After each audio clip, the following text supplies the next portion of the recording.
안녕하세요. 유톡TV입니다. 여러분의 소중한 구독과 좋아요는 저희에게 큰 힘이 됩니다. 감사합니다. 하루가 멀다 하고 들려오는 부동산 뉴스들 속에서 이번엔 좀 다릅니다. 집값을 잡겠다는 말 너무 많이 들어서 귀에 딱지가 앉았죠. 그런데 이번엔 수요자를 건드리는 게 아니라 아주 색다른 곳을 정조준했습니다. 바로 은행입니다. 그동안 정부가 집값을 잡겠다고 내놓은 카드들은 대부분 대출받는 개인을 겨냥한 것들이었어요. DSR, LTV, 청약 규제 이런 단어들 다 한 번쯤 들어보셨을 겁니다. 근데도 집값은 어느 순간 또 슬금슬금 올라가고 사람들 마음은 다시 불안해지기 시작했죠. 그래서일까요? 이번엔 정부가 은행 너네가 너무 쉽게 돈을 빌려주니까 집값이 자꾸 들썩이지 하고는 은행을 직접 조이겠다는 계획을 세우고 있습니다. 이게 무슨 말이냐면요. 이제 은행이 주택담보대출을 해줄 때 평소보다 더 많은 돈을 쌓아놓고 대비하라는 겁니다. 쉽게 말해, 니네 돈 빌려주는 거 좋은데 그만큼 더 위험해질 수 있으니 대비책으로 돈도 더 갖고 있어야 돼, 이런 논리죠. 예를 들어볼게요. 지금까지는 어떤 은행이 10억 원짜리 대출을 해주려면 1억 5천만 원 15% 정도만 위험. 대비용 자본으로 따로 쌓아놓으면 됐어요. 근데 이제는 그 기준을 20%나 25%로 올리겠다는 이야기예요. 그렇게 되면 은행은 같은 돈을 빌려주더라도 훨씬 부담이 커지는 겁니다. 그럼 은행은 어떻게 하겠어요? 당연히 대출을 줄이려 하겠죠. 특히 수익은 좋지만 위험도 높은 주택담보대출부터요. 그러면 자연스럽게 대출 속도가 줄어들고 시장에 들어오는 돈도 덜해지고 집값은 다시 안정되는 흐름을 기대할 수 있다는 계산입니다. 여기서 중요한 건 이번 규제가 직접적으로 개인을 겨냥하지 않는다는 점이에요. 그동안은 집을 사려는 사람들한테 대출 문턱을 높여왔잖아요. 그런데 이제는 대출을 해주는 주체인 은행에게 부담을 지운다는 거죠. 이는 일종의 간접 규제입니다. 사실 이 방식은 유럽이나 미국에서도 이미 시도된 적이 있어요. 부동산 시장이 과열될 때 특정 부문에만 자본을 더 쌓게 하는 방식, 부문별 경기 대응 완충 자본이나 시스템 리스크 완충 자본이라는 다소 생소한 이름으로 불리긴 하지만 핵심은 하나입니다.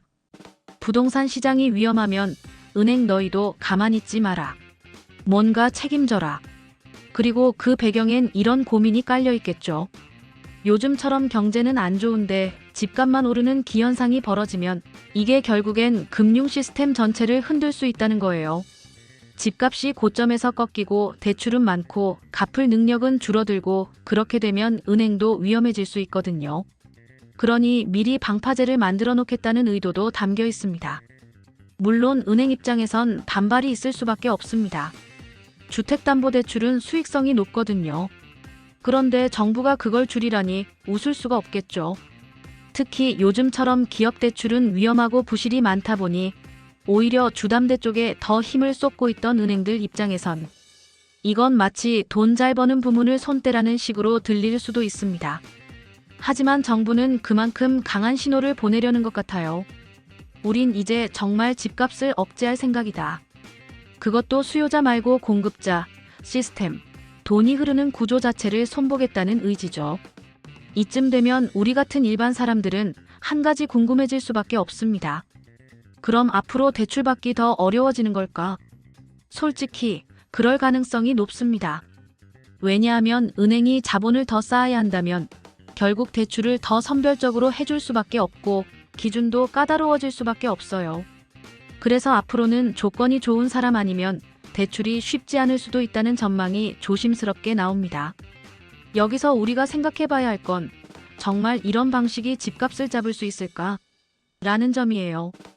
정부가 아무리 규제를 내놔도 시장은 때로는 그걸 우회하는 방법을 찾아냅니다. 수요가 완전히 꺼지지 않는 한 조이기만으로는 한계가 있거든요. 그래서 이번 규제는 그 자체로 해답이라기보다는 시장의 불을 조금 줄여보려는 시도에 가깝다고 봐야 할 것 같습니다. 그리고 우리가 또 눈여겨봐야 할 건 이 조치가 단기적 대책인지 아니면 장기적 방향성으로 이어질지예요. 일회성 카드라면 그 효과도 오래가지 않을 수 있습니다. 하지만 이것이 향후 금융정책의 기조로 굳어진다면 은행들의 대출 전략도 완전히 바뀌게 될 가능성이 있습니다. 한편으로는 이런 규제가 기업 대출로의 전환을 유도하려는 정부의 전략도 담겨 있어요. 집으로 몰리는 돈을 생산적인 부문, 즉 경제활동으로 돌리자는 거죠.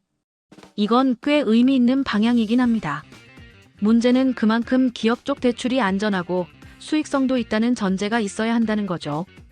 현실은 조금 다를 수도 있고요. 결국 이번 정책은 우리에게 이런 질문을 던집니다. 이제는 부동산 말고 어디에 기대해야 할까? 세금이 아니라 시스템을 건드리는 꽤 파격적인 시도. 수요자가 아닌 공급자 은행을 겨냥한 첫 번째 규제. 이게 진짜 시장을 움직일 수 있을까요? 우린 아마도 앞으로의 몇 달 안에 그 답을 몸으로 느끼게 될지도 모릅니다. 대출을 받으러 은행을 찾은 날, 그 창구 앞에서요.